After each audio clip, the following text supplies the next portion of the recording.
काय रे, काय विचार करतोय? अगं रक्षाबंधनला तुम्ही आले तर तुम्हाला काय गिफ्ट देऊ तो विचार करत होतो. अरे दे की काही, पण एवढं काय विचार करायचंय त्यात? नाही, तुम्ही आले रक्षाबंधनला मला राखी बांधणार तर माझी पण इच्छा आहे ना, मी काहीतरी द्यायला हवं तुम्हाला.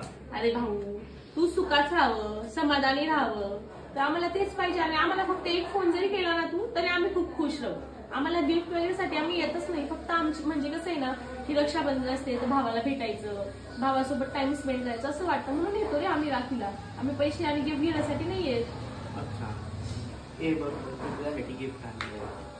हो बापरे, वाव, काय रे, छान. मग आम्ही ओपन करू. कर ओपन तू पण.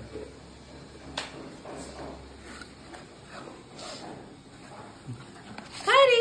पॅक कर. अरे मग काही पण नाही म्हटलं, ऍटलीस्ट 100 रुपये तर द्यायचे रे. गिफ्ट पेपर तू 500ची पण अपेक्षा नाही करत, 100ची तर अपेक्षा करतो रे.